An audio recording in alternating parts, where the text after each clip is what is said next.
Iranian protests raise tricky questions for U.S. and Saudi policymakers. If Saudi Crown Prince Mohammed bin Salman's acquired foreign policy track record is anything to go by, Iran could tempt him to embark on yet another risky adventure inspired by widespread anti-government protests in Iran, the real focus of his multiple regional quagmires that include the devastating war in Yemen and the failed effort to force Lebanese Prime Minister Saad Hariri to resign. In many ways, Prince Mohammed faces the same considerations in deciding how to respond to events in Iran as does U.S. President Donald J. Trump. Mr. Trump has to this month not only choose whether to certify to Congress Iranian compliance with the 2015 international agreement that curbed the Islamic Republic nuclear program, but also whether to waive U.S. sanctions on Iran. A decision to reimpose economic sanctions could mean a U.S. withdrawal from the agreement. At the core of Mr. Trump's decision as well as Prince Mohammed deliberations on how and if to respond to the Iranian protests is the question whether the United States and/or Saudi Arabia see a strengthening of hardline conservative factions in Iran as serving their purpose of at least further containing the Islamic Republic,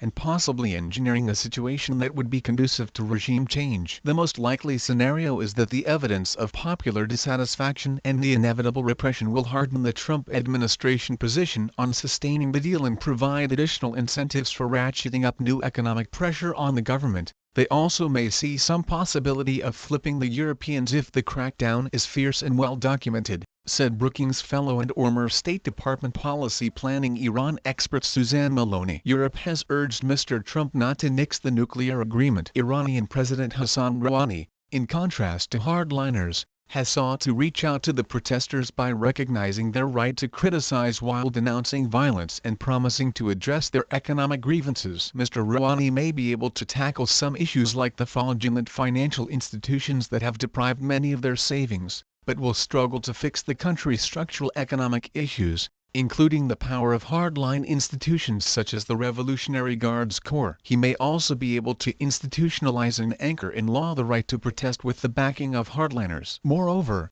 addressing economic issues would be even more daunting if Mr. Trump effectively withdraws from the nuclear agreement. Ultimately, the odds are that hardliners, irrespective of what scenario unfolds, will emerge strengthened by the current crisis either as the result of protests losing momentum as the regime curbs access to social media, a brutal squashing of the protests as a last resort, or because increased external pressure will initially unite rival factions and reinforce widespread disillusionment with the nuclear agreement that has failed to provide tangible economic benefits to a majority of Iranians. Looming in the background is the risk that Prince Mohammed, with or without U.S. backing or cooperation, will seek to exploit the Iranian government problems by attempting to further destabilize the Islamic Republic by stirring unrest among already restive ethnic minority groups such as the Kurds and the Baloch. Kermanshah, a city in predominantly Kurdish western Iran, was one of the first cities to which the protests spread after first erupting in the conservative stronghold of Mashhad. Saudi Arabia has funneled large amounts of money in the last 18 months to militant groups and madrasas or religious seminaries in the Pakistani province of Balochistan that borders on the Iranian region of Sistan and Balochistan,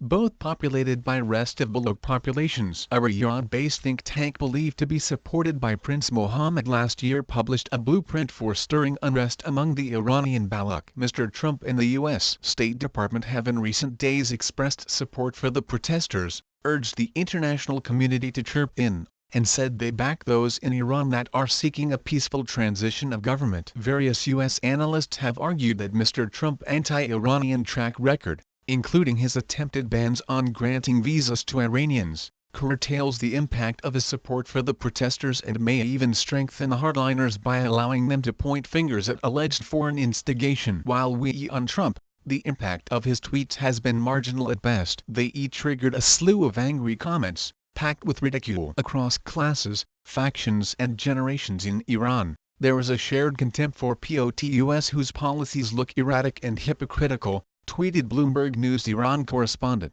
Golnar Motivali. Rather than speaking out, the analysts proposed concrete steps the United States could take to support the protesters. Ms. Maloney and journalist Mazhar Bahari suggested the United States could use its influence with technology, satellite internet providers and social media companies like Facebook, Twitter and Instagram to try to keep the protesters' communications channels open. Former State Department official Reza Marashi argued that advice he and others proffered in 2009 when the Iranian government faced far larger protests against alleged election fraud remained valid in the current situation. We advised our superiors to express concern about the violence against protesters and highlight the importance of respecting free speech, democratic process, and peaceful dissent. We also emphasized a need for the U.S. government to publicly express its respect for Iranian sovereignty, its desire to avoid making America the issue during a domestic Iranian protest, and its belief that it is up to Iranians to determine who Iran leaders will be,